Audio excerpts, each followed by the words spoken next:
Live from the 607, it's the Ocho Duro Parlay Hour, where we're talking sports locally and nationally. Join the conversation on our social media with the hashtag ODPH, because here we go. Instead of looking deep inside, every word I have to say, keep it simple. Welcome back for a special edition of the ODPH podcast, better known as the Ocho Duro Parlay Hour. I am your host, Ken. Joining me in studio, as always, it's a co-host, it's Padawan J. Hello, and to all of our listeners out there, hope you're doing well. Absolutely. With everything going on with the coronavirus, or I'm just going to refer to it as C19 because I know it's getting kind of confusing with the names you can call it. So just for the show's purposes, C19 is what we're referring to. I hope everybody in the ODPH society, and even to anybody who's not listening that might catch wind of this show on a regular basis. Hope you're doing well, and just stay healthy, wash your hands, and just we'll get through this. Yeah, it's trying to put into words for an intro to the show actually has been kind of tough. With everything that has changed in the past 7 days alone. Not even 7 days, like 6. Yeah, it's just been really crazy since our last sports show recording. Coach Duffy is at home right now doing some family business, so shout out to Coach. He'll be definitely chiming in one way or another on Twitter or via blog of his takes on all the sports action going on. But for us, this has been a very interesting 6 days. It's been a wild 6 days. Last week, of course, we recorded and put out the Entertainment Edition episode. I went home, ate some dinner, was in the middle of doing some dishes, and I was watching a video on YouTube about something else entirely unrelated. And I got done, and I just happened to get done at a point when I got a notification across my phone from Bleacher Report saying that Adrian Wojnarowski from ESPN was reporting the NBA season was being suspended. And I'm like, and now this is without me knowing anything that was going on, because from the time we recorded and I went home and I had dinner, I hadn't really looked at social media. So I had no idea what was going on. So I'm like, wait, what the heck is going on that they're getting suspended? That's when I started to find out about, the Oklahoma City Thunder game and that whole mess and, excuse me, and just with Rudy Gobert. And just that whole night was probably one of those surreal nights that I won't forget in a while, just because of how crazy it just ended up turning into. Yeah, no, for me, I'm right with you. As soon as we got done doing the show, I jumped on Twitter like I usually do and saw Woj's tweet that the NBA season has been suspended, and I immediately went like, wait, what?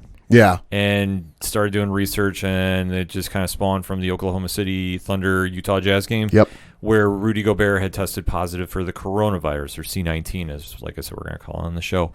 And just seeing how the league immediately went into shutdown mode, and how other sporting events have done the same. The NHL has now suspended their season indefinitely. Major League Baseball has postponed spring training and the start of the season. The national or NCAA Final Four March Madness tournament is postponed. All NBA, NCAA sports. Yeah. Like winter, spring, championships, postseasons, everything is done for the NCAA. Everything is on hold right now, and rightfully so. I'm not questioning that at all. No, and we're not using this for any kind of clickbait or anything like that. Just to see how the world has changed in the course of just shy of a week now. And even then, it was like the course of 24 hours, because remember, some of the stories that day were that NBA ownership or the board of governors or whoever it was had met and had a conference call that they were discussing and thinking about continuing the season, but having it in empty arenas with no fans. And we'd heard the same about the NCAA tournament earlier that day. I know it was being discussed about with Major League Baseball with moving games and possibly playing them in empty ballparks.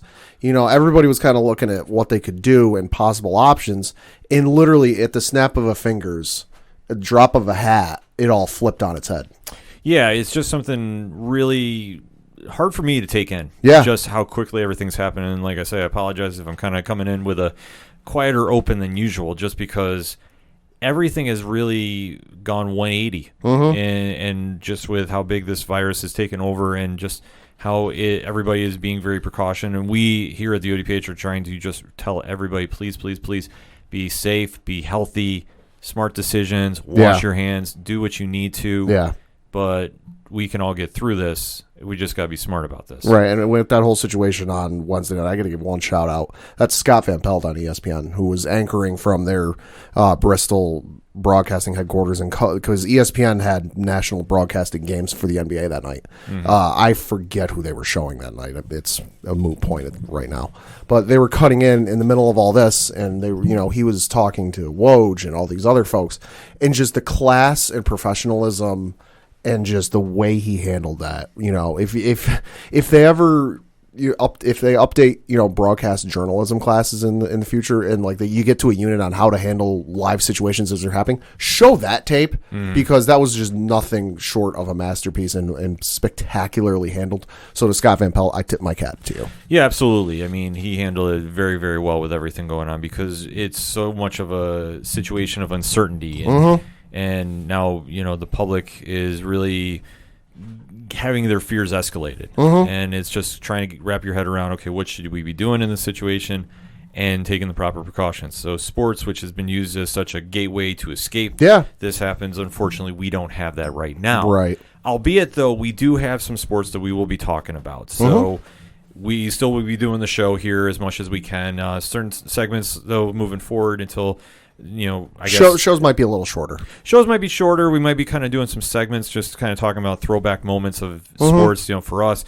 Different things, so we're still going to be trying to provide you some entertainment, and we do thank you for letting us try giving you a little escapism from what's going on in everyday I'll life. say this, we'll do that, and if anybody out there has a topic or something they want our opinion on, shoot us a message on Twitter, Facebook, shoot us an email. We'll discuss it. Absolutely. We definitely want to make sure that we here are trying to give you some value for what you're going, to give a little break from everything that's going on. We want to try doing that. We would definitely want to interact with you, our listening audience.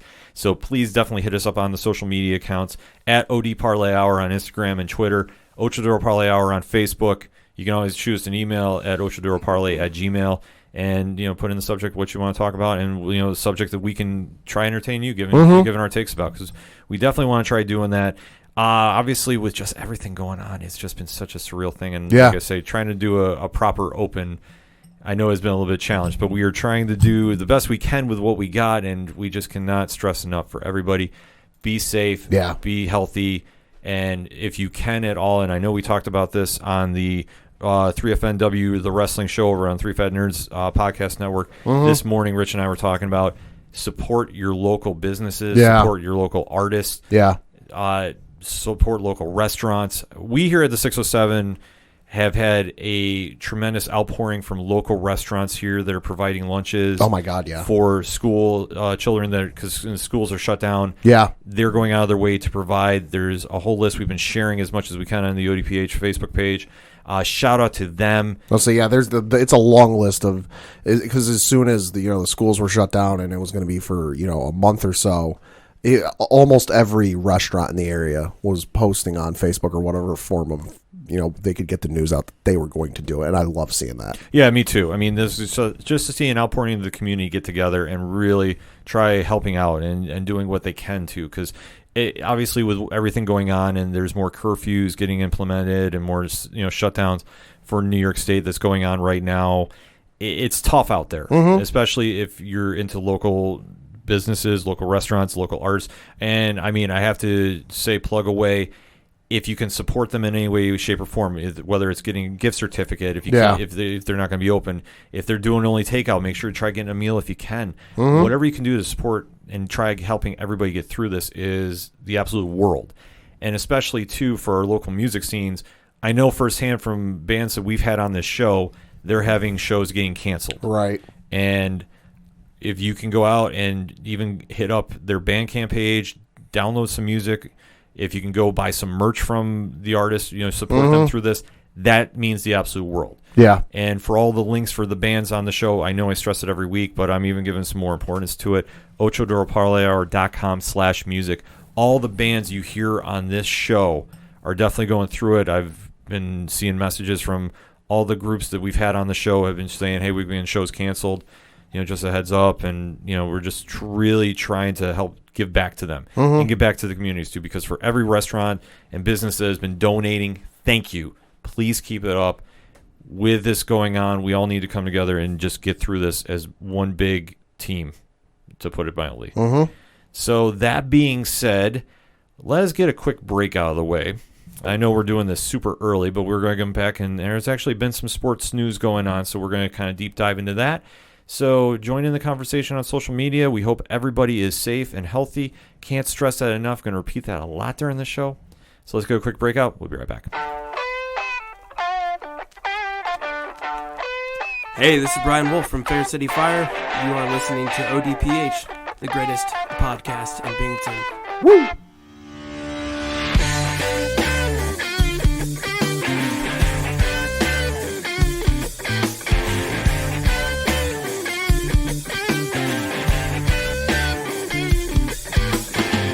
Hot lips touching, cool thighs breathing, shawty running out, her spine's been a long day to a long night, but I'm not stopping till I get it right. So let's start this show off the proper way, shall we? You came here to hear about some sports, so let's talk about some sports. OchoDuraParlayHour.com is the place you need to go to find our social media accounts on Facebook, Instagram, and Twitter. Join in the conversation with the hashtag ODPH.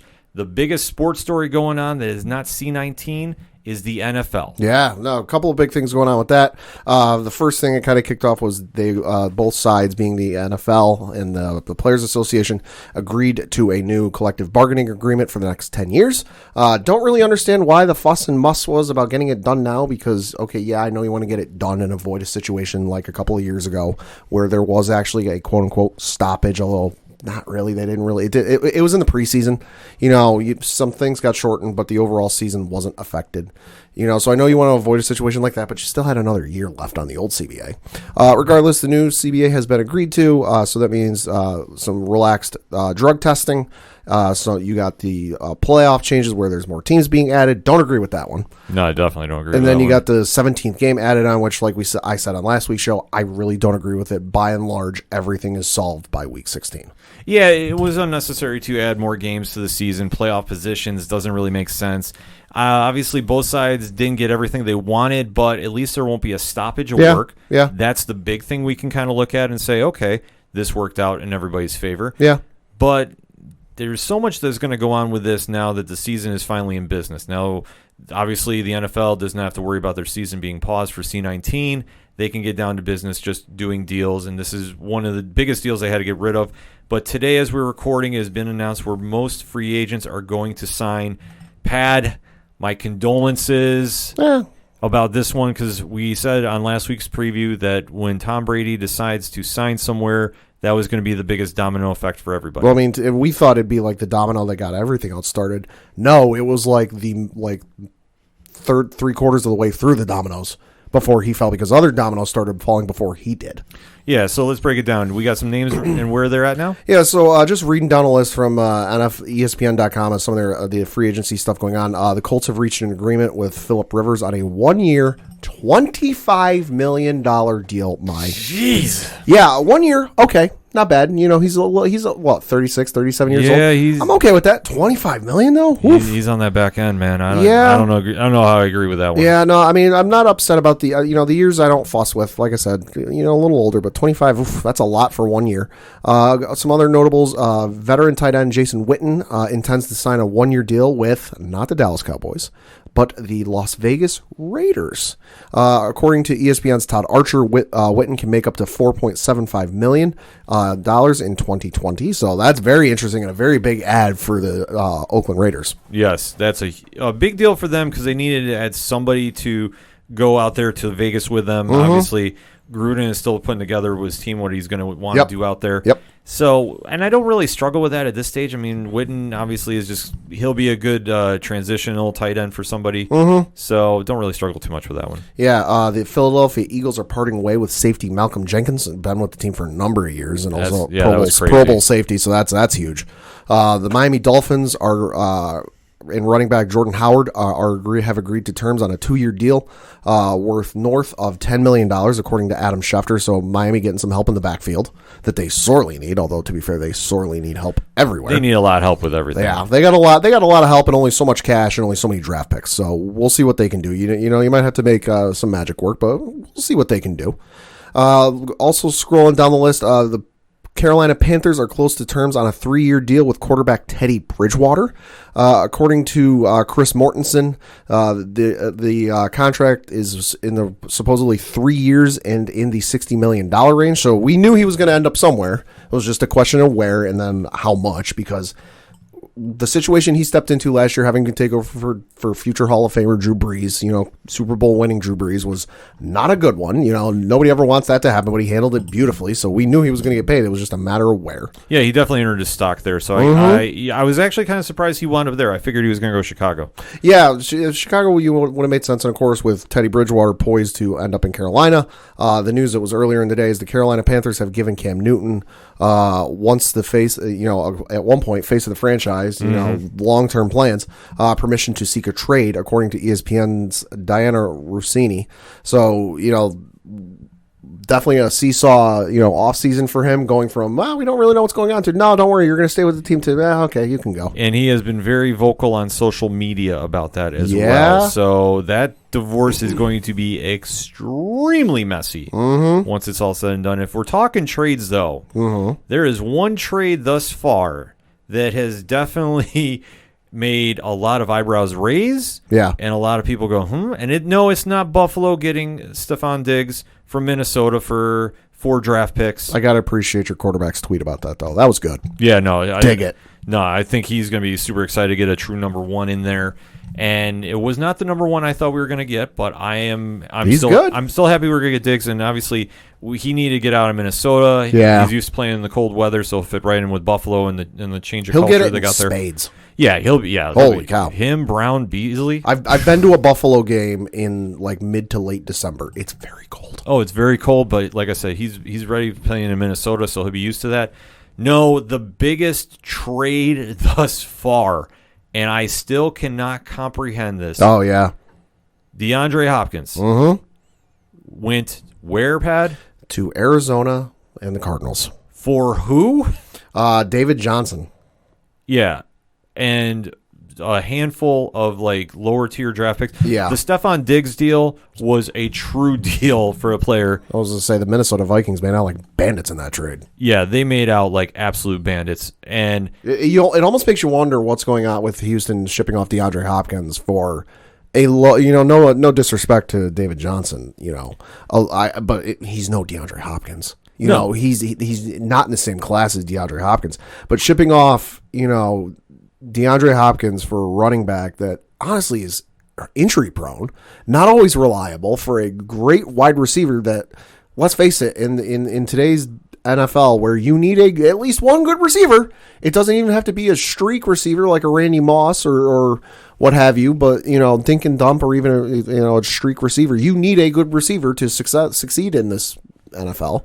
To ship him off, it almost makes you wondering, with a young quarterback down there in Deshaun Watson and J.J. Watt hopefully coming back fully healthy this upcoming season, it makes you kind of scratch your head and go, what the heck is going on down there? Yeah, DeAndre Hopkins getting removed from Houston is arguably the most puzzling move I have seen in recent memory. It almost makes you wonder if there's something else going on behind the scenes that just we aren't aware of. Yeah. Because you never heard anything about him being upset or angry or frustrated like you've seen in other instances over the years. So it almost makes you wonder, was there something else going on behind the scenes that they just had to get him out? The only thing I could think of is he really wanted a big money deal. That could be. Like way more than they were going to get. That could be. Because when you break it down and see what they got for deal-wise, it's just puzzling. Because I cannot, for the life of me, comprehend how this happened for Bill O'Brien to make this move. Because they get David Johnson, Houston does, who, let's face it, had one really good year. Yeah. And then had him on my fantasy team that year. Yeah. And then what else has he done? He's been injury prone. Yeah. Granted, the thing that you can take some very good highlights to in this whole mess is he did it with no offensive line. Right. In Arizona. But for Houston to get Johnson and a second-round pick, right, and a fourth-round pick, right, and Arizona only got DeAndre Hopkins and a fourth-round pick, right. if that was all it took to get him out of Houston, like, I'm sorry, that is just insulting. And this is the thing I just don't get. I'm looking at Spotrac.com. Highly recommend them if you're ever curious about NFL salary caps and stuff like that. As we sit here recording, they have the Houston Texans listed as having almost $48 million in cap space. On the flip side, and that lists them going from highest amount of cap space to lowest cap space. That lists them as the number 5 team in the NFL. On the flip side, you have the Arizona Cardinals, who are listed at 23rd with $20.5 million in cap space. And some of the big contracts they've got on their roster, they've got Chandler Jones for a $21.3 million cap hit. Patrick Peterson's got a $13.1 million cap hit. DJ Humphries, their left tackle, has got a $12.8 million cap hit. And then you've got DeAndre Hopkins, who they just added, who has got a $12.5 million cap hit. And they're taking on the rest of his contract, which he is sitting here with at least 3 years left on his current contract. Yeah, it's absolutely mind-blowing about this. So I don't know what they're doing down in Houston. Hopkins wasn't the problem. DeAndre Hopkins has been arguably He's a baller. Your most steady player, and yeah, he is a baller. If we could have got him in Buffalo, I would be probably ecstatic through the moon. Not that I'm not already amped up about Diggs. Right. But the thing of it is if you're one of the 31 other teams or a fan of any one of the 31 other teams, excluding Houston because they wanted to get rid of him, if you get the notification off on your phone that, hey, your team, insert your team here, traded for DeAndre Hopkins, there's 31 other fan bases that are throwing their phones up in the air and screaming yes. Yeah. It's absolutely mind-blowing. And Houston's already failed this offseason, in my opinion. Yeah, well, don't forget, if I'm not mistaken, Bill O'Brien, who is their head coach, is also the one in charge. They're essentially their GM. Yeah, so he needs to really try selling me on this because I don't understand how that it's almost like when John Gruden traded Khalil Mack to the Chicago Bears. Yeah, this has you sit there going, what? Yeah, this is puzzling on all fronts. Like, for a rookie quarterback like Kyler Murray, you're going to have still Larry Fitzgerald out there. Yeah. Which helps. I'll tell you what, though. I realize this Larry Fitzgerald, a little older in age, doesn't have the step he once had in his youth. But still, having a tandem receiving core of Larry Fitzgerald and DeAndre Hopkins is very enticing. Oh, it's huge. Who do you double cover? Well, you know what? You would cover Hopkins. Yeah. You double him because Fitzgerald at this stage is a great slot receiver. He's not a true number 1 anymore, and he's a borderline number 2. I mean, Father Time has caught up with him. Yeah, so that's true. He can still go and he can still play, just it's not what it used to be. Right. But it's just kind of, that's been the big move that really set the tempo for this offseason. That it really threw it off. Until what happened this morning, but I definitely want to plug in. Some players have stayed with their teams. Amari Cooper signed a $100 million deal with Dallas. Again, so the pie gets smaller and it almost leaves you. And Dallas also exclusive franchise tagged, I should specify, Dak Prescott. So you've got $100 million they just gave to Amari Cooper. And give me a second to dig up. Oh, here they are. That was easy. Dallas Cowboys are currently listed as 19th in the NFL in terms of cap space with $27.6 million in cap space. Still wild. So Lord knows how they're going to make that work. I have no idea how they're going to make that work. Cause it's going to take an accountant, probably. It's going to have to take something because for Dak, he's going to be very unhappy this year. So who knows how that's going to fly? Yeah, I don't know, but he's the one that we were kind of waiting to see what was going to get dealt with, and now with Cooper getting paid. Yep. Surprising. Yeah, and Drew Brees, 2-year, $50 million deal to stay with the Saints. Yeah, well, at this point, that's going to be his last contract, so he's going to ride out. So I would not doubt them in this year's draft getting a quarterback and setting up for the future. I don't know who they're eyeing, and I'm not sure this year. I mean, there's going to be a lot of great quarterbacks coming out of the draft. Right. But to see who's going to be the successor there is anybody's guess. But that wasn't the biggest news of the day. Via Instagram, Pat, I am very sorry. It's about Randall Cobb, isn't it? Yes, I know. Who did go to Houston? We should know. Yes, which good luck there, my friend. That talk about a downgrade. Yes, but speaking of downgrades, I don't know how to really get this through my head other than Tom Brady is going to be the highest paid player in the league next season to leave New England because he did announce via social media that he is not returning to the New England Patriots. Pat, I'm not throwing salt in the wound. I just want your honest reaction. I mean, I was shocked, to say the least. I had to keep my phone away from me for a while. Otherwise, I would have posted some very not safe for work comments. No, I'm genuinely shocked. And I know there were reports over the last couple of years about how divisive things were and how, things had broken off between Kraft and Brady and Belichick and Brady. And I always kind of shrugged them off just because, you read those reports, but then you see in the huddles with Belichick on the sidelines, and you see them talking and smiling, and as much as Belichick does. And then you see, Kraft patting him on the back and being all chummy with him, and you're like, oh, no, see, they're good. I kind of shrugged him off, but maybe there was something to it. That, that all the success, one of, if not the most winning combinations, head coach and quarterback in NFL history, 6 Super Bowls, all the records, all the accolades, that maybe there was that divide there, that it was just too big to bridge, that he had to move on. And I don't fault him for it. There's absolutely no bitterness on my part. I wish him absolutely the best. I thank him, for the 6 Super Bowls and the greatest comeback in sports history, and I wish him well in his luck in Tampa Bay. But, I thank him. Like I said, there's no bitterness. There's no upset. There's no, just this morning it was shocking, a little bit of what the hell. Yeah, trying to put this in perspective from a Bills fan watching the dynasty fall, I am honestly feeling for Pats fans. I truly am. I'm not saying this sarcastically. I am just trying to be as honest and upfront about this as possible. Never did I think the day would happen when Tom Brady would put on another team's jersey, and it is, as we were recording, heavily rumored. Fox Sports Radio is reporting that he is going to Tampa Bay. I mean, it's in the class of, like, Jeter wearing another uniform. You just never would think it would happen. And obviously with Jeter, it didn't.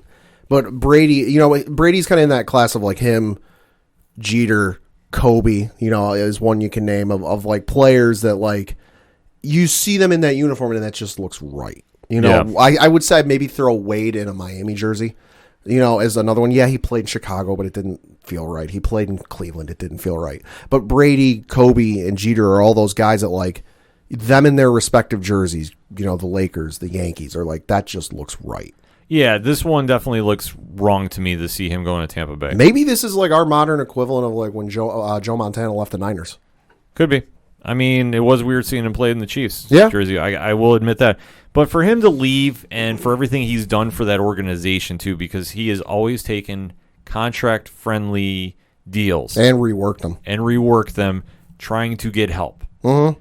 And this is why the Patriots dynasty worked, because he was willing to sacrifice to get win after win after win with a team. If you didn't have enough money to go get a player, he would sacrifice his contract because he knew he'd make it up in endorsements. And yeah. This was the blueprint to win with him and Belichick and the Patriot way and do your job and everything that comes with that culture up there. That dynasty was damn near impossible to beat. Mm-hmm. I hate saying this. I truly do, but I've had to live this for many, many years now. And to see it end like this, it's bittersweet, I guess, for me. But for Patriots fans, I can only imagine what you're going through.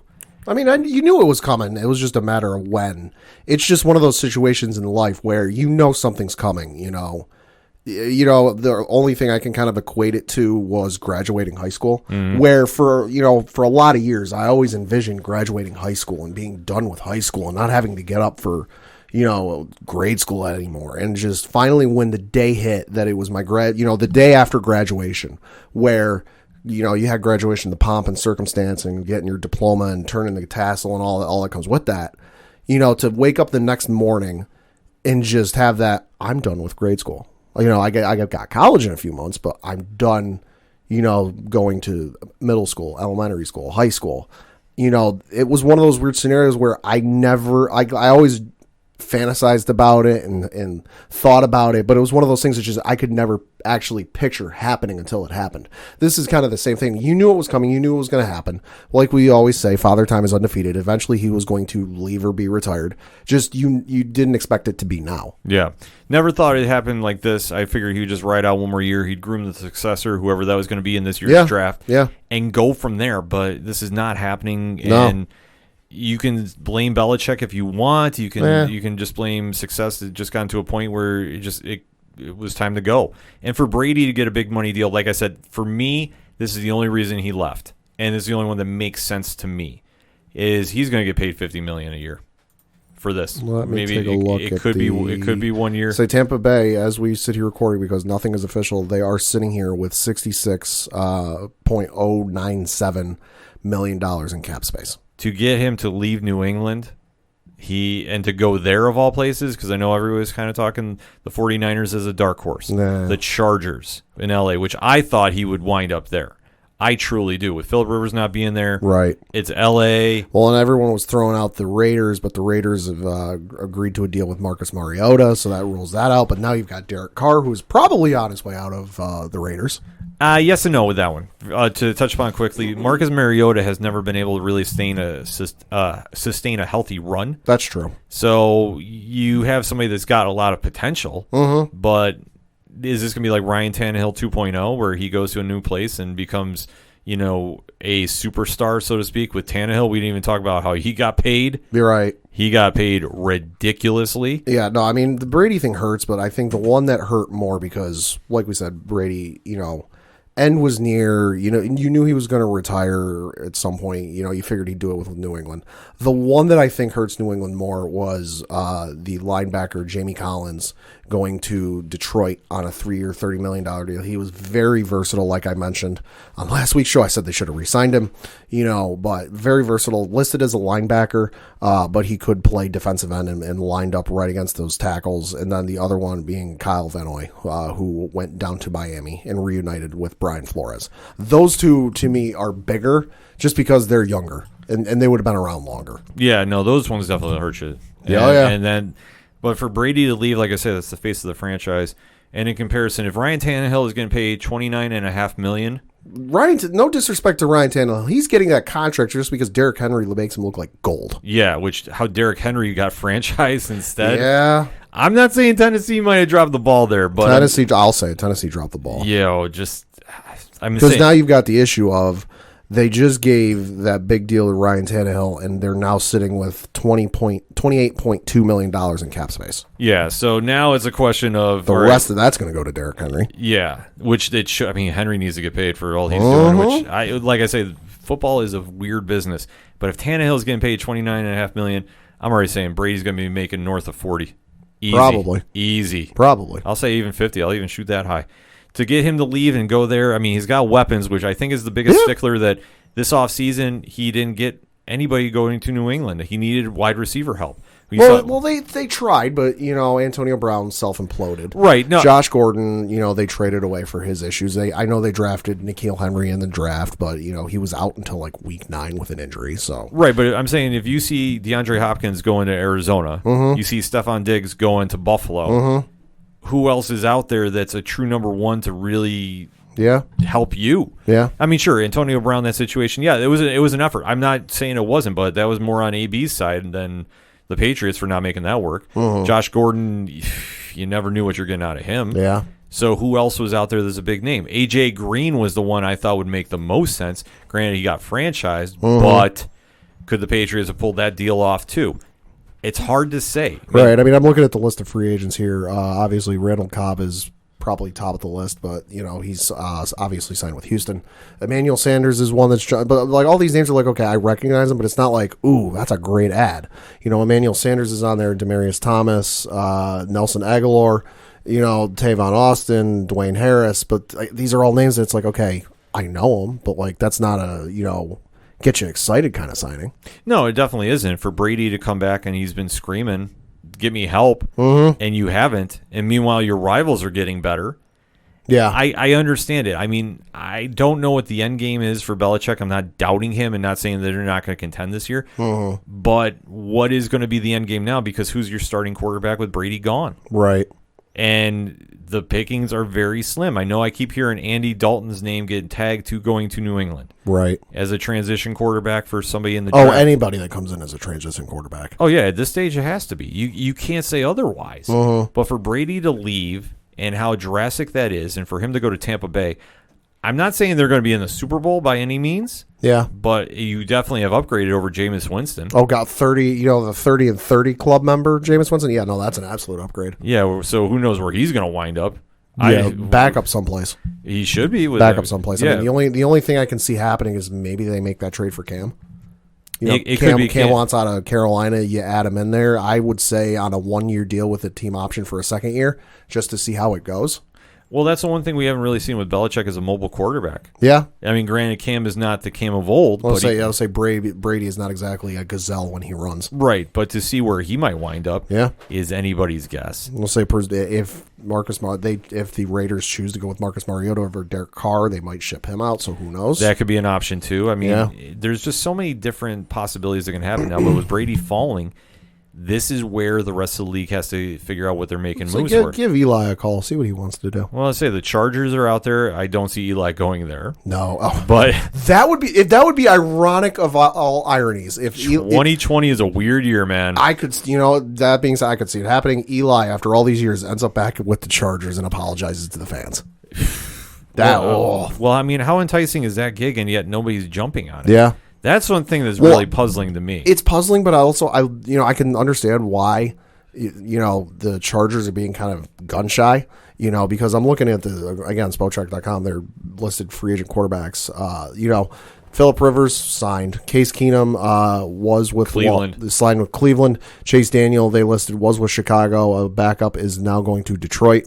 You got Marcus Mariota, who is going to the Raiders. You got Brady, who's presumably, as with reports say, going to the Buccaneers. You've got Teddy Bridgewater, who's going to the Carolina Panthers. And then after that, you've got Jameis Winston, Drew Stanton, Colt McCoy, Josh McCown, Trevor Siemian, Mike Glennon, Brett Hundley, Blaine Gabbert, and Matt Moore, just to name a few. Are any of those names, if you were the GM of the LA Chargers, going, sign that guy?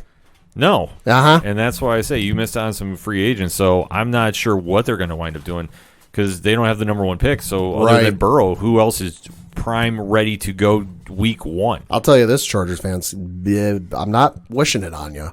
Be prepared to have an ugly year. Oh, yeah. They're going to have an absolutely ugly year. Mm-hmm. Because I think that they were banking that Brady was going to go there. I can't even tell you who their backup is. I'm going to look it up. Right. But with Brady going to Tampa Bay, as I said, Fox Sports has reported. Oh, God. Their backup is Tyrod Taylor. Have fun with that one out there. And their third-string quarterback, this is according to ESPN.com, their third-string quarterback is a gentleman by the name of Easton Stick, who was drafted in the 5th-round pick in the 2019 draft from North Dakota State.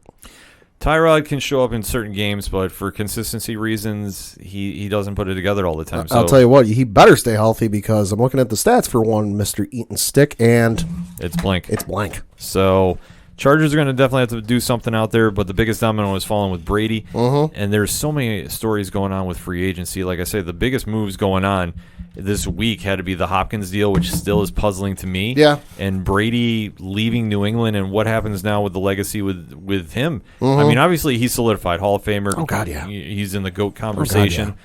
So his legacy is set. Patriots' legacy is now in the transition period. Yeah.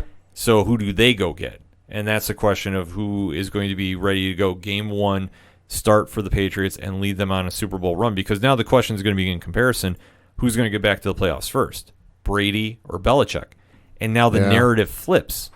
And this is where it's going to get really weird for the offseason to see who is going to be adding more parts to help them get over the hump. I tell you what's good though, and bad about Brady, if he goes to Tampa Bay. Good part is we get to see Brady versus Breeze twice a year. Yeah. Bad part, and this is for you Atlanta fans, you get to see Brady twice a year. Yeah. You get to so get ready for the 28-3 memes to get ramped up there. Oh, you know what would have been even better? If he signed with Tampa Bay on 28-3 day. Oh, my March God. March 28th, if he could have held out that long. God, that would have been amazing. Nothing against you fans that are listening in Atlanta, but I'm just saying if he did that, the internet would have. I've had to watch David Tyree videos for the better part of a decade plus. They can live with this. So, final thoughts on Brady going and the NFL free agency period thus far, Pat? Like I said, thank you, Tom, for giving everything you've given to New England and the 6 Super Bowls and all the success and all the winning. Best of luck in your future endeavors. Free agency, definitely wild. I mean, we didn't even mention Jimmy Graham going to the Chicago Bears on a 2-year deal. Yeah. Very surprised by that. I wouldn't have given him anything more than one. But, no, it's very interesting to see where some of the other names go because they've not all been decided yet. No, they haven't, but the big names that we had marked on our tape have gone for the most part. I think the only one is Jadeveon Clowney, who was rumored to be with the Giants, but I have not seen that happen. Yeah. From all reports I've read is that deal is not going through as we were recording. It could still happen, but that is cooled off as of right now. But for the rest of the league, I thought Arizona pulled off the steal of all steals. Oh, yeah. That was highway robbery. For DeAndre Hopkins to get out of Houston, you break up one of the biggest tandems of quarterbacks to wide receivers in the league. And for what? Nothing. Mm-hmm. And you have a running back that, if he can stay healthy, might help you out. But that's a might at this point. He needs to stay healthy. He hasn't been able to this past years. Can the change of scenery do the job? Who knows? For Dallas, you caused more headaches, but you at least took care of your big prize wide receiver. So the only thing now is you better appease Dak and appease him quickly, because being franchised is going to tick him off more. So if he has a career year and you guys don't pay him up, I'm not saying he's going to jump ship when he can, but I think what he's doing is I think he's seeing how the other quarterbacks in the league are getting taken care of. And if Ryan Tannehill is getting paid $29.5 million, he's got to be looking at himself going, what has he done to what have I done from a body of work? And he's got a legit argument. And for Brady, good luck on your future endeavors in the NFC if that is where you end up. As a Bills fan, I hated playing you, and I hated seeing you twice a year. But I give you your respect. What they did up in Foxborough is unprecedented. We won't see that happen for a very, very long time, in my opinion. If ever again. If ever again. The dynasty is over. And if the Bills do not win the AFC East this year, I do not want to be thinking what I'm going to be saying week 17 of the NFL. It's going to be very season. not safe for work. It will be like how I thought Pat was going to come in here. I was texting Ron from 3FN. I said, Pat is going to come in here. We might have to get the Duffy sounder of the thoughts, views, and opinions ready for you. But he's calmed down since this morning. I might not be that calm if the Bills don't run away with the AFC East this year, because now is the time to do it, unless Belichick has one more trick up his sleeve and the Patriots find a true successor to Tom Brady up in Foxborough. But there's so many storylines going to be going on. This is the one good thing about this week is we have this to discuss. So let's have that conversation. Shall we, ODPH Society? What is your thoughts about the NFL free agency period thus far? And what's your thoughts about Tom Brady taking off from Foxborough? Let's have that conversation, folks. Hashtag ODPH. We're going to get a quick break in. We'll be right back.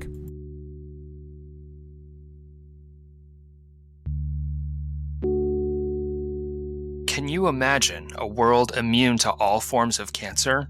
Ladies and gentlemen, the time has come for our 4th annual live stream for the cure. And this year, we need your help more than ever. Please join us May 27th through May 31st for 48 hours of live content from guests and podcasts around the world.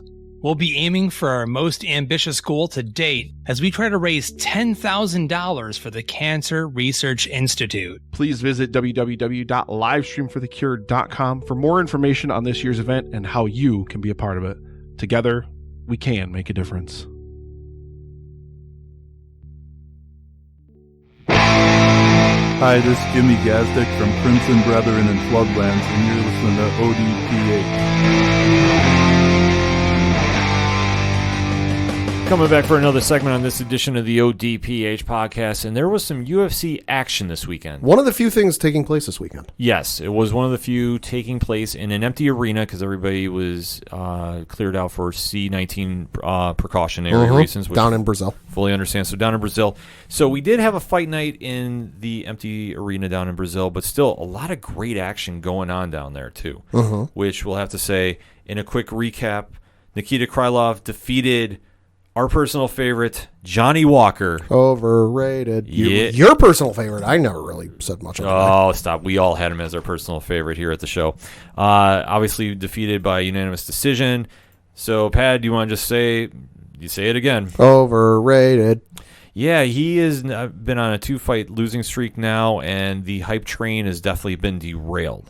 So now in 22 career professional fights, has a record of 17-5. Yeah, so obviously he is not going to be facing Mr. John Jones anytime soon. Nope. So we can kind of cross him off unless he can start putting some wins together. Really kind of surprising that he's kind of had this real downward slide. I thought I'm looking at his professional record, and he was on Dana White's Contender Series Brazil 2 back in 2018, where he had a unanimous decision win. After that, he fought on a UFC Fight Night back in November of 2018, where he knocked out Khalil Roundtree Jr. After that was kind of his first of 2 highlight reel wins. I should mention for the Khalil Roundtree fight, he did get Performance of the Night bonus.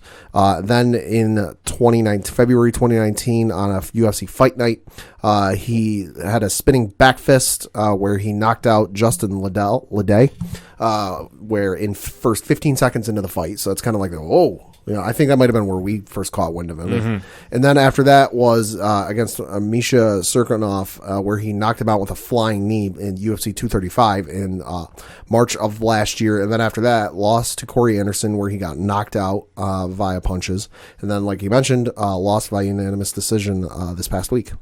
Yeah, so we'll have to see what happens with him in his future. Because right now... Not looking good. No, it's not looking good, but who knows what to say is going to happen next time around for him. Mm-hmm. So let's go to the co-main event now, Pat.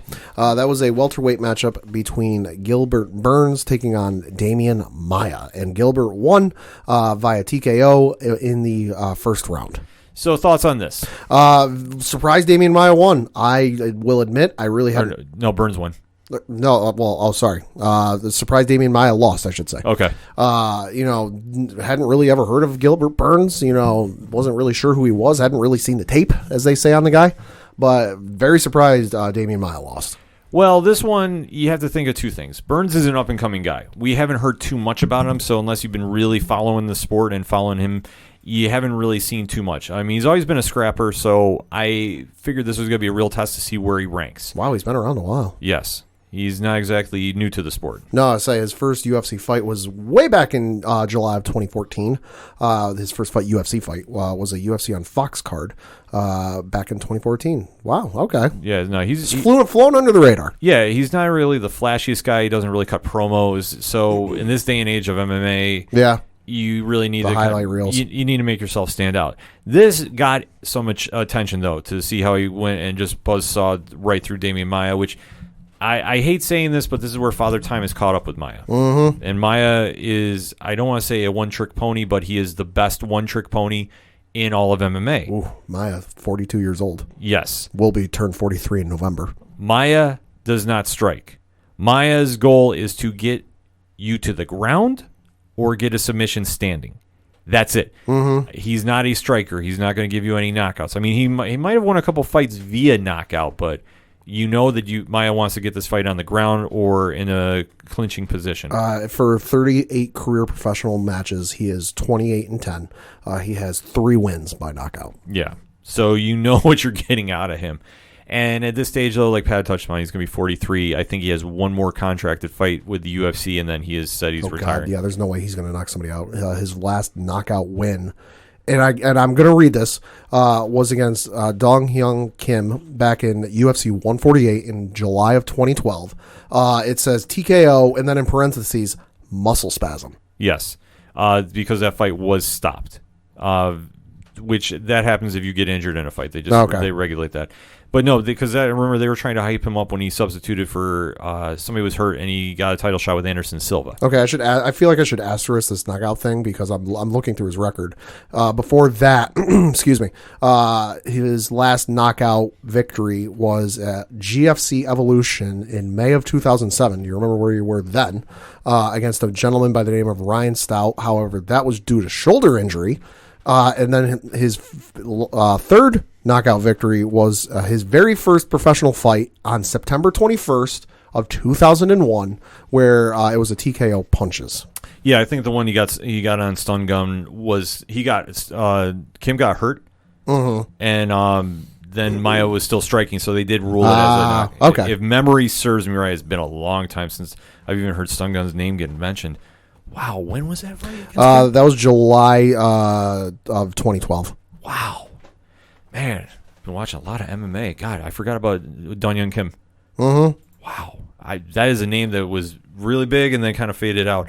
I don't want to say like Johnny Walker style, but sure. It was somewhere in that vicinity. But I remember after that fight, that's when he got put in there against Anderson Silva because it was a short notice fight. Somebody got hurt. And after that was the one infamously Anderson Silva was mocking him. Oh. After he was picking him apart. I'm looking at that card we mentioned where Maia beat Dong Hyun Kim. Co-main event was Forrest Griffin versus Tito Ortiz. Yep. Where Forrest won by unanimous decision, and then Anderson Silva knocked out Chael Sonnen. Yep. That was Yep. So that's a good card. Yeah, it was a crazy night, that one. Ooh, talk about a name. On the preliminary card on FX, some dude named Habib Nurmagomedov. Yep. Wow. You want to talk about the history of the MMA, Pat? Look at that. That's a good trip to go down, to say, because that's, like I said, that's the last time you really heard anything from Maia in a knockout. Mm-hmm. And if you remember, Stungan got hurt doing something happened, and Maia won via strikes. Right. So I remember they threw him right in that fight at the end with Silva on short notice. A little history lesson to tell you about the importance of how Maia is not a striker here on the ODPH. But Burns went right through him in this one, and obviously Maia's got one more locked up. I have no idea who's next for him. I know Gilbert Burns' name was thrown in as a possible replacement for Leon Edwards because of what's going on with the C19. Fights are getting canceled. I know the UFC London card which was supposed to be this weekend. Yeah. That fight was supposed to be this weekend at the O2 Arena. First, it was, we're working. Dana was going on SportsCenter and saying they're working with the proper authorities over there to make sure everything is on the up and up, and everything's followed. But then it got canceled, and they were talking about moving it over stateside. And then something happened with Woodley and Edwards where that fight wasn't going to be able to take place. And it's just a mess, so that's gotten delayed. Yeah, so that one's been delayed, but I know that Burns was going to step in and fight Woodley because the travel ban was going to be in place. So there was a lot of stuff going on with the UFC London card. So that whole card has been canceled, like Pat has talked about. UFC on ESPN number 8 with Francis Ngannou in the headlining card, that has been canceled. Well, because that was originally supposed to be in Columbus, Ohio. But then because of everything that's going on, they were going to move it to the UFC Apex facility, which, if you're not familiar with what that is, it's essentially WWE's Performance Center. Right, out in Vegas? Out in Vegas. But then the Nevada State Athletic Commission decided to provisionally ban events until March 25th. So all contact sports in the state of Nevada are on hold until the end of March. So there went that idea. Right, and it's also for the Apex was going to be the Alistair Overeem Walt Harris card that was slated for April 11th. That has been canceled as well. So we're going to have to kind of wait and see when those fights are going to get rescheduled. But Burns had, after that knockout, had politic to fight Woodley because there was going to be the ban there. And one fighter that came out of nowhere trying to quote-unquote save the day, it was one Colby Covington. He came out of nowhere, and I know Woodley was mentioning him. Woodley said, sign the paper already. You've ducked me 4 times. So that fight obviously is not happening. So obviously with the fallout of where fights are going to be rescheduled after the C19 ban has been lifted, we'll have to wait and see how that pans out. But Burns has definitely gotten himself into some contention after his knockout of Damian Maia. And in the main event of UFC Brazil was a lightweight competition. Well, catchweight, not a competition. Oh, it was catchweight, actually. So you want to break it down for us, Ben? Yeah, that was a catchweight fight at 158.5 pounds because I'll look at it here in a minute, but somebody missed weight between Charles Oliveira and Kevin Lee, with Charles Oliveira defeating Kevin Lee via a guillotine choke submission. Now, this fight was very interesting to see. Lee has fluctuated between 155 and 170. Oh, there we go. Lee is the one who missed weight by 2.5 pounds. And that's what I kind of figured because I know he was fluctuating. He goes up there a lot. Oliveira has fought 145 and 155, respectively. He's done very well for both. He is a submission magician, if I may use that phrase. Sure. And he has definitely been putting together an impressive run at lightweight since returning to that weight class. Because he started out as lightweight, dropped down to featherweight, had some success there, and then obviously came back up at lightweight when it kind of stopped his featherweight run for the title. Kevin Lee he is a very powerful striker into wrestling as well. So this was a nice clash of styles. And this fight was going back and forth, but Oliveira has this newfound confidence about him since he's been on his win streak. That he stayed in the pocket. They were exchanging. This was a real fight. This wasn't any, dancing around. What are we going to do? I'm just going to stand in the center of the cage and hold my fist ups. Right. Which we've unfortunately had to see. And obviously in the last fight with Romero and Adesanya, this one definitely wasn't that way. It was very back and forth. Oliveira was on his back for a lot of the fight. And Lee just could not finish. But once we got to the third round, Lee did make a very, I don't want to say fatal mistake because it wasn't, but it was fatal for the fight, is when he tried taking him down, he did not protect his neck. and leaving a limb like that open for Oliveira, who is a Brazilian black belt jiu-jitsu, master. He just definitely got him right in the guillotine and made him tap. And the one thing about this fight that's been kind of drawing some attention, and I guess I'm not as fired up about it as I know I saw a lot of Twitter reaction was. Sure. Oliveira made Lee tap, and you saw the tap very clearly. It was right on the side, and you hear it. And then as soon as he let the hold go, Lee kept going at him. And he was like, I didn't tap, which was clear as day, and when he was called out by everybody down there for it. It wasn't a situation like Paul Daly hitting Josh Koscheck after the fight, so he has not been kicked out of the UFC. I know that there was a lot of UFC fighters that were on social media. I want to say Jorge Masvidal was up there and saying he should have got cut for it. It's debatable. I did not really see that much to it because it's not like Oliveira was hurt after it. But either way, Oliveira got the win. Lee has said he's taken an extended period of time off to reevaluate because after trying to make a run at 170, didn't really pan out. Now he's back down to 155. He's definitely was taken out, and Oliveira has earned himself into a high-profile fight. So, Pat, I'm just going to throw you this scenario because during his post-fight speech, Oliveira said he wants the winner of Khabib and Tony Ferguson. Okay. Now, Oliveira, 29-8. He has been on a very impressive win streak in the UFC. I know you have the stats in front of you. If you want to look at them, it's your option if you do.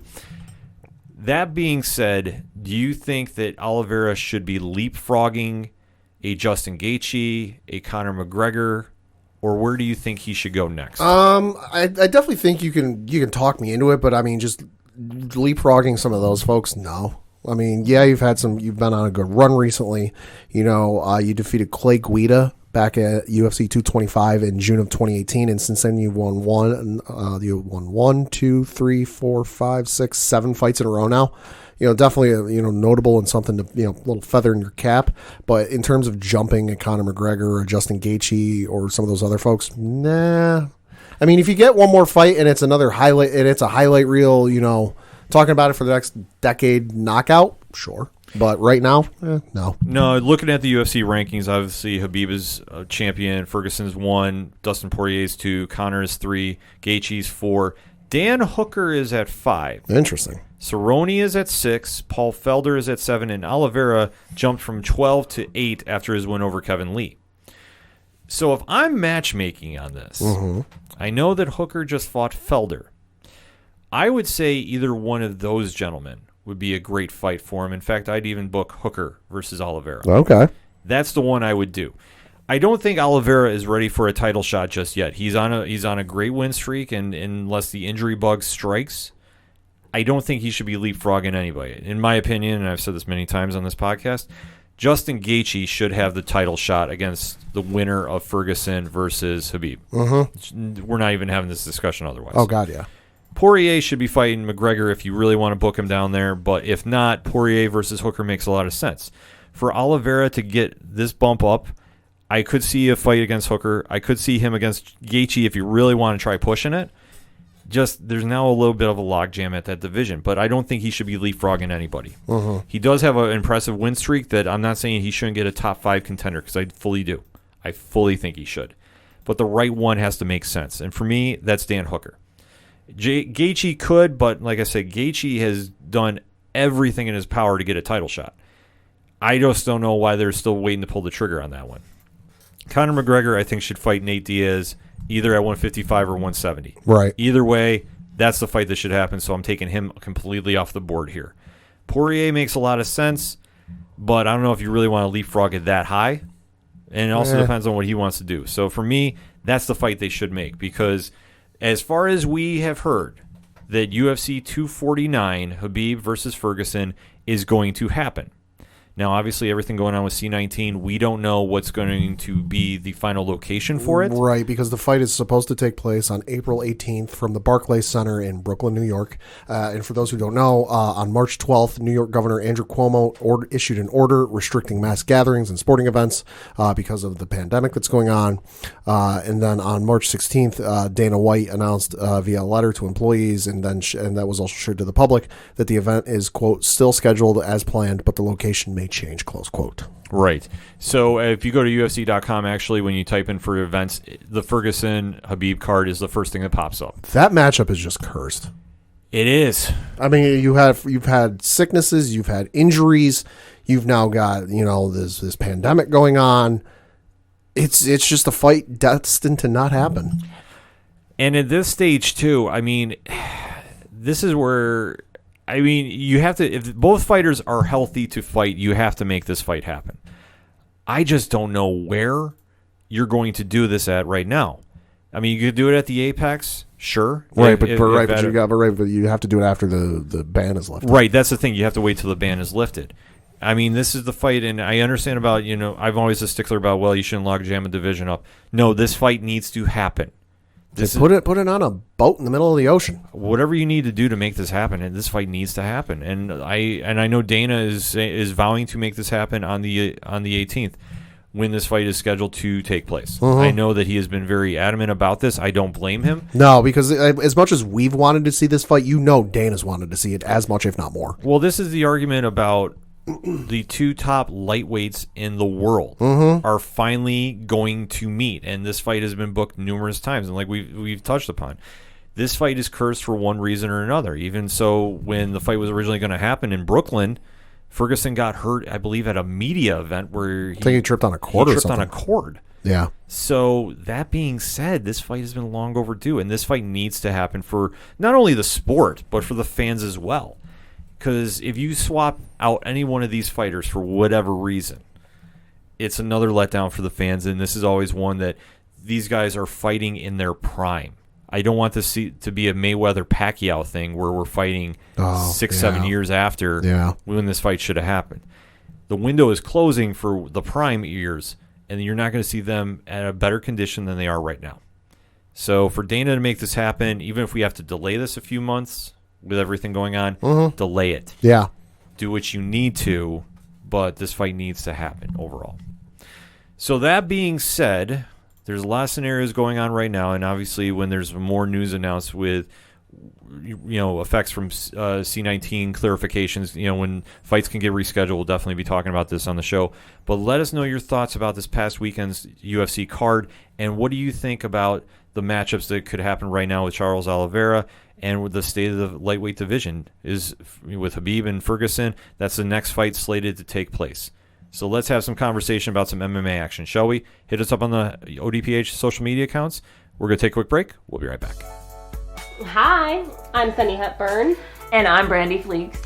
And this is Book of Lies, the podcast, where we discuss liars, cheats, and thieves, scammers, and dirty, rotten scoundrels.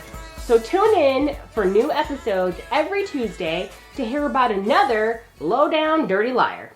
And learn how to spot them. So that's Book of Lies podcast. Find us on your favorite podcast player or on Twitter at Book of Lies Pod, on Instagram at Book of Lies Podcast, and on Facebook at Book of Lies Podcast. And if you want to send us an email, send us one at bookofliespodcast@gmail.com. Okay? Bye-bye!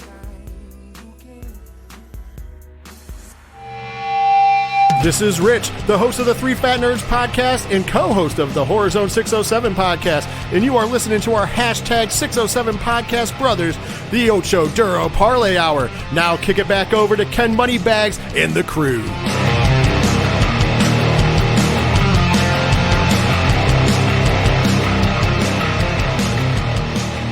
Coming back for the final segment on this edition of the ODPH podcast. And Pad, what you got for the local minute? Local minute, obviously a little sparse as the AHL has suspended their season in conjunction with the NHL, and minor league baseball is postponing their season in conjunction with Major League Baseball. However, there is some local sports still going on, although admittedly it's not in real life. If you pay attention to the Binghamton Devils social media accounts, they will be playing out their games they're currently missing via the NHL 20 video game on their Twitch channel, which you can find at twitch.tv/Binghamton_Devils. If you want it easier, pay attention to their social media. I'm sure they'll post the link when they go live with any of their games. I know they played one the other day where they played the Laval Rockets.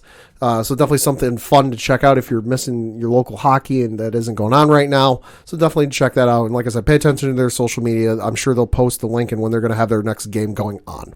That's a cool thing to do, obviously, with everything going on. It's still something to throw back to the fans. Mm-hmm. So, all for that. BinghamtonDevils.com for more info on that.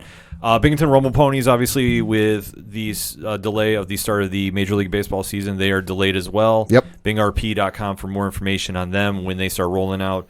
For the Binghamton Bulldogs, the ABA Elite Tournament for this year, 2020, is postponed, obviously, with C-19 going on and the restrictions involved with that. But there is some news to announce, and this was posted on the Binghamton Bulldogs Facebook page. To quote them, the 2021 ABA Elite 8 National Tournament and All-Star Championship Series has been granted to the Binghamton Bulldogs. The 2021 Championship Series will be played at Binghamton, New York, in April of next year.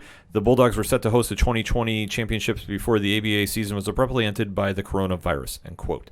That is from the Binghamton Bulldogs Facebook page. So congratulations to the Bulldogs for getting another shot at hosting the ABA Elite 8 tourney next year.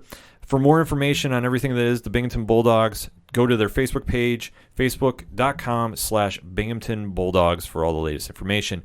And we have to also plug our favorite local fed of professional wrestling, and that is Excite Wrestling. Now, with everything going on about C-19, their shows are postponed. Johnny Moose has a Facebook Live video posted on their page as well, but I want to kind of highlight something they're doing. And that is they have established an Excite Classics YouTube channel.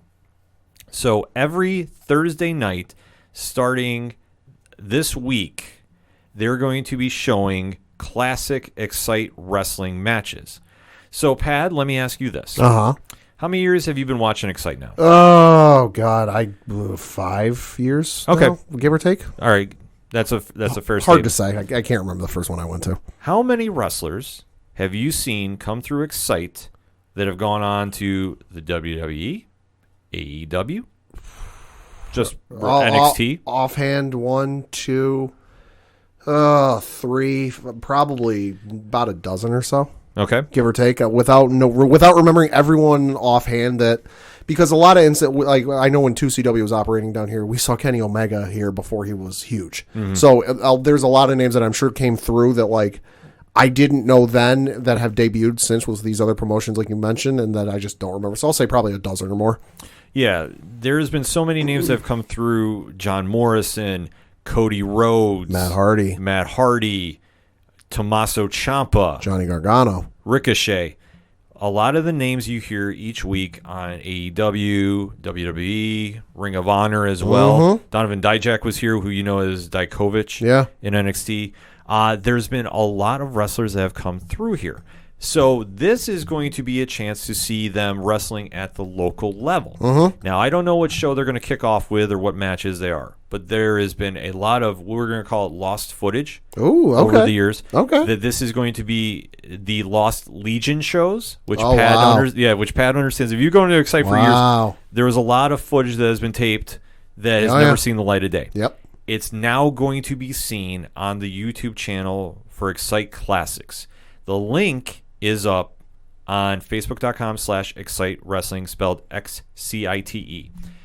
We're going to share this on our Facebook page. I might even make this the pin page post coming this Thursday. So if you're interested in seeing some great independent pro wrestling, this is a place to go see it. There's been a lot of wrestlers that have come through. I'll tell you what, I can't wait for them to post the match that was AR Fox versus Sean Carr versus Cody Rhodes in a triple threat. That was incredible. That is getting posted. Moose has not told me specific matches. I was actually asking for the Snowstorm card. Oh, yeah. Which there was almost nobody there. Exactly, because this is going to kind of lead into my rounding the base segment. Okay. That there's been times, obviously due to weather and everything that's going on with C-19, that there's going to be shows that unfortunately fans are going to either be low attendance or nobody's going to be there for. So it happened to Excite 2 years in a row in the same month. Right. So that being said, there was a great Snowstorm card in December 2014 that had one AR Fox and one Matt Cross. Oh, Okay, so I got to amend my statement. I've been going for at least 6 years now. Yeah. Because I remember that card. Yeah. I think that was like the second one I think you went to. And, and I remember it was a bad snowstorm. It was terrible. There had to be about maybe 30 people. That's being generous. There. And it was one of the best cards they've ever done. Yeah, no, it was great. And this actually came into a conversation. Sami Zayn from the WWE tweeted out, I'm going to paraphrase because I'm looking at Twitter, but he's like, wrestlers and fans, have you ever remembered a time when there's been next to nobody at a show or you've had to wrestle in front of an empty crowd? And I actually tweeted about that, and Moose actually chimed in. He goes, yeah. He goes, I remember that card. He's like, you might see that on Excite Classics. Putting that out there. All right. Which I would love to see that match again because that was a classic. And the one you're talking about between Sean Carr, AR Fox, and Cody. That was the night the ring broke. Yeah. That was supposed to be the main event, but because the ring had been broken in an earlier match, and they had kind of jerry-rigged it, MacGyvered it to put it together. Yeah. And they weren't entirely sure it was going to hold. They decided to put the main event on next so that at least everyone got to see what they came for. Yeah, so the fans definitely went home happy. So if you really want to see some classic pro wrestling that has just been a few years, you're going to see a lot of names you see each and every week on USA Network, WWE Network, TNT Network. Yeah. This is a place to see it. So definitely check the link out. And they start, like I said, this Thursday at 6:05 p.m. Did not say Moose time, so we'll say Eastern Standard Time. So we'll go with that. So definitely check that out. And like I said, this is kind of segueing into my Rounding the Base segment. Okay. This past week, WWE has been airing their shows from their Performance Center. Mm-hmm. And it has been in front of an empty crowd. Yep. So they are still offering the product on for the fans to watch at home with everything going on with C19. They're at least trying to entertain you, and I applaud them and their efforts for doing so. I agree with those statements, and I also want to applaud them for all of SmackDown and all of Raw. They did not once mention the virus or anything about it. They alluded to it, and they kind of got close about it, but they at no point did they say. I really like what Triple H said on Friday for SmackDown, leaning into it, where he introduced the Performance Center for those who might not know, and he basically capped it off by saying, "So why don't you sit back, relax, and let us do what we do best and entertain you." Yes, and we cannot stress enough thank you for doing that. Yeah. Because both those shows, like we said, it's very tough if you're used to wrestling in front of crowds and getting that crowd reaction. Mm-hmm. It's very tough to not have that there and still go out and perform at a high level and really make a match happen. And it's like Roman said when he did his interview during SmackDown on Friday with Michael Cole. He goes, we're in a business where we go for that fan reaction, good, bad, or otherwise. We go for that pop. We go for that cheer. We go for that those boos. He goes, it's very odd to come out here, have my music hit, and have nothing being a reaction. Right. So the fact they're still doing this, and they're going to be doing this until further notice, I truly want to applaud them. I know AEW is doing the same thing this week. Right. I don't know locations.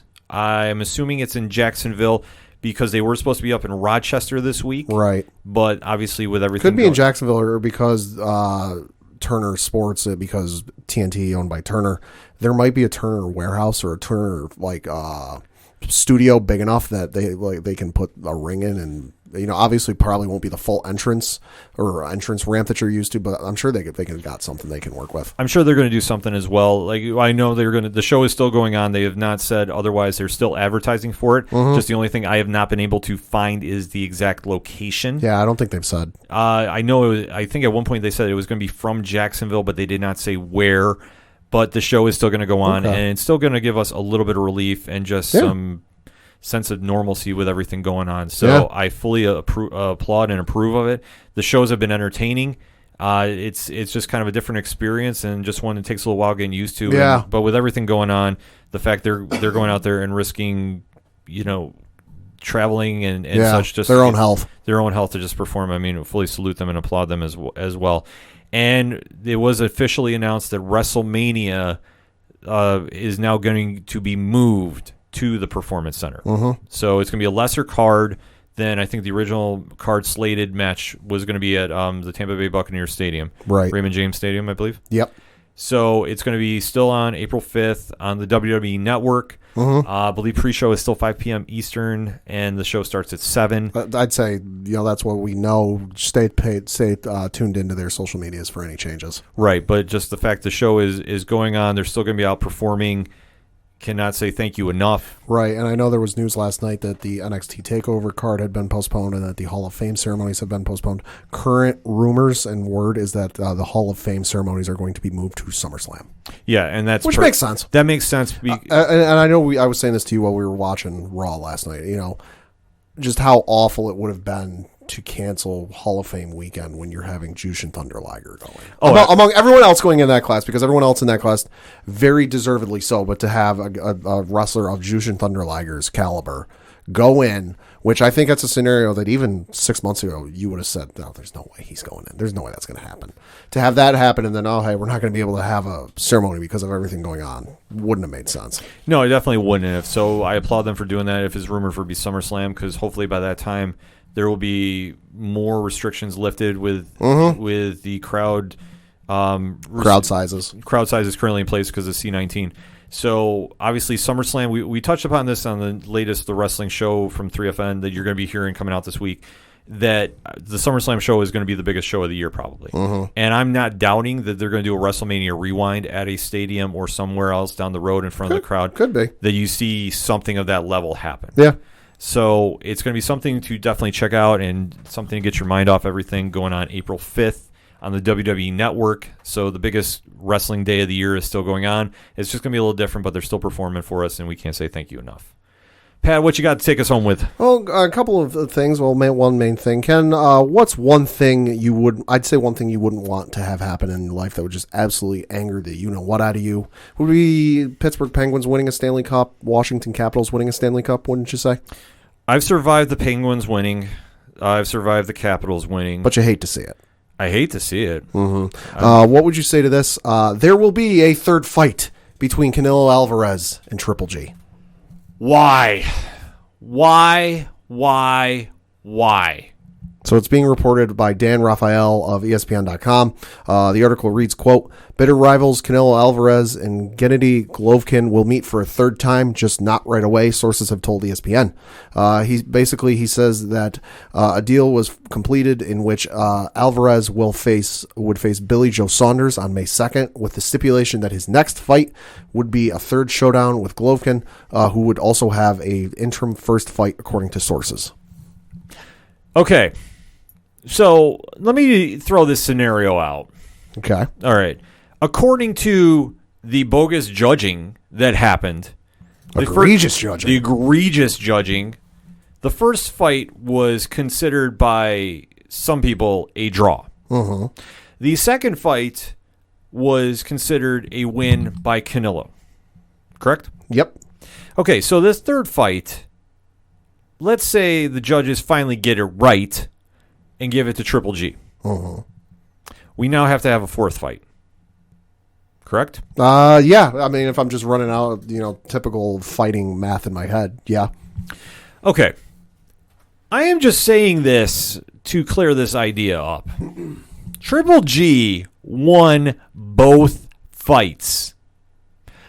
He was robbed egregiously from his titles. Egregiously. Triple G, if he wins this one, is going to have to do a fourth fight. And he's getting near the age of where Father Time starts kicking in. Because when these fights have happened, he's been in the prime. But he is not getting any younger. No.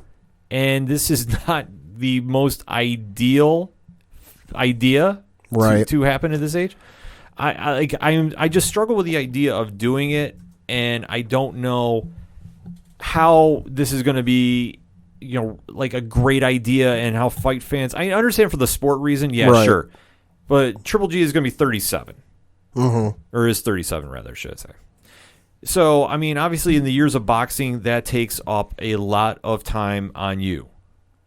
That this is not exactly something that you're able to do forever. Right. Triple G is 37. Canelo is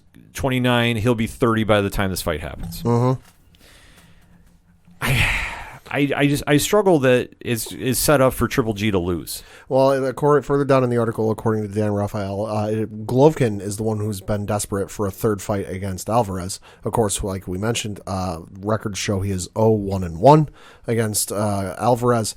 So in terms of figuring out when this is, because nothing is, there's no official date for this yet. It looks like Golovkin's next fight is penciled in for June 6th at the Forum in Inglewood, California, and it's against mandatory challenger Kamil Surzameta. And then that's after that fight got moved a couple times. So if you're looking at after the interim bouts that both Alvarez and Golovkin have, their third fight at middleweight, according to a source, is eyed for mid-September on the weekend of Mexican Independence Day. I struggle with this one. Doesn't need to happen. Triple G won both fights. But if you're going to do this, Triple G's in a no-win situation. Right. If you win this, you're going to be 38 fighting for the fourth fight. How much can the chin handle? How much can the body handle? Mm-hmm. Especially with Canelo, who, granted, has a lot of tread on his tires for his fight career. But is still going to be a lot younger and a lot better shape. To be fair, Golovkin's going to be fighting regardless. He signed a 3-year, 6-fight, 9-figure deal with DAZN in early 2019. So he's still got, 2 years left on that deal? Yeah, it's one thing. I want to make sure that they're both in their prime. Sure. When they're doing this. Sure. Because like I say, I use the Mayweather-Pacquiao fight That's the best example. as a benchmark because it's true. Pacquiao was nowhere near the Pacquiao of old. That was the fight they've been clamoring for, 10 years to see, and when it finally happened, it was, well past the mark. Yeah, so obviously for this to happen, You'll still be watching, don't lie. Oh, I probably will because I'm a glutton for punishment. If the Knicks have taught our listeners anything, I will sit there and I will suffer and I will watch and I will complain the entire time, but I'm still going to watch. I'll say that fight happens. Pay attention to the social media accounts because the Twitter's going to be real good to worry. Yeah, somebody might have to take my phone that night. I'm saying, because if this goes south quick, and let's say that Canelo does a 1-round knockout, yeah. I'm going to lose it. Badly. It's going to get ugly, folks, but it's one of the beauties of having Twitter. We can have that conversation. So that being said, I'm just going to kind of slow down the outro that I usually do because I really want to stress something while I'm taking this home. The music you heard on this week's episode is that of Fair City Fire. They are our friends down in Austin, Texas. They have had a couple gigs canceled on them this week. Obviously, with everything going on with C19, it's a tough time if you're a local artist and you're trying to get out playing shows. Fully get that, fully understand that, and that's why I am stressing wherever you are at in the world that you're listening to us. First and foremost, thank you. Secondly, if you are in the opportunity that you can support local music and local artists, try doing that if you can. Because you have the situation where you can go purchase some music from their Bandcamp accounts. You can go to their web pages if they have it. They sell merchandise. Go buy some. I've done that for some bands this week, and I'm very proud to do that, but I'm in a situation where I can do that. If you're in that situation, I can't stress it enough. Fair City Fire is a great band out of Texas. We're lucky enough to have them play music on our show for us. Shout out to Robots is another great local band.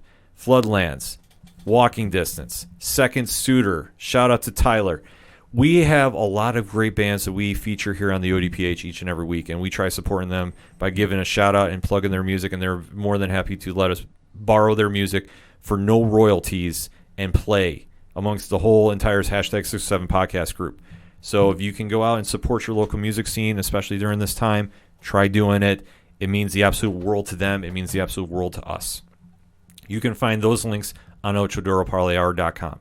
You can head over to the ODPH directory, where you can find everything going on with 8122 Productions. Shout out to Rich Ron and #BigNattyCoolDiesel, who is producing more content for the Patreon of Love is Scary Pad. Oh, my Lord.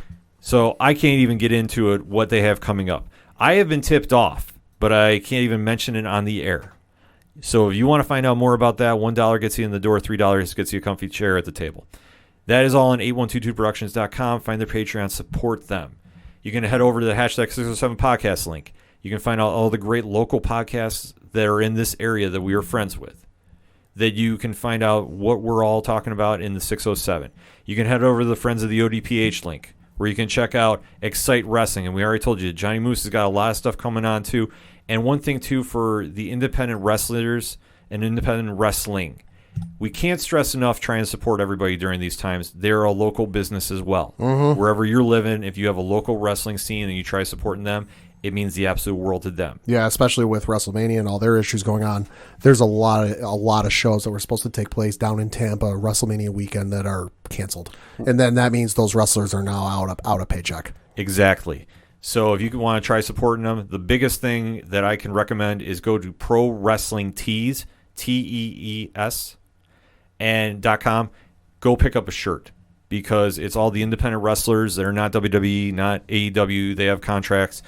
These wrestlers do not. It means the absolute world to go support them. Go about picking up some merch. Go see if there's a DVD card from your favorite indie fed. You can go to independentwrestling.tv. You can even use the promo code EXCITE, XCITE. That helps them out. There's other wrestling federations that are on there. You can find out their promo codes. That helps them when you sign up and subscribe to that. That's another way of just trying to help out locally and showing some love back. So for Moose, I mean, obviously we're waiting to hear what the future is holding for Excite. We can tell you about the Excite Classics link, which I got put up on the page. I'll be doing that later tonight. Also, shout out to Tom from Off the Cuff Gaming. He's got a lot of things coming on. He's going to be actually with us for live stream for The Cure on May 31st from 1 to 2 p.m. on the Epic Film Guys Twitch channel. And the link for that great event is on the front page of the ODPH webpage as well. So it's a great thing that independent podcasters are teaming up to do a marathon to raise money for the Cancer Research Institute. $10,000 is the goal. It's going to be going on all during those days from the 27th to the 31st. For all that information, livestreamforthecure.com. You heard the promo on this week's episode as well. We're going to be airing that promo from now until the event happens. So, and we're just fortunate enough to be a part of that as well. So that is on the ODPH directory, and also you can find out the links of all the great independent podcasters that we're a part of groups with. So if you want to be entertained, and that's the one thing we try doing with podcasts, and I can speak for a lot of other podcasters out there.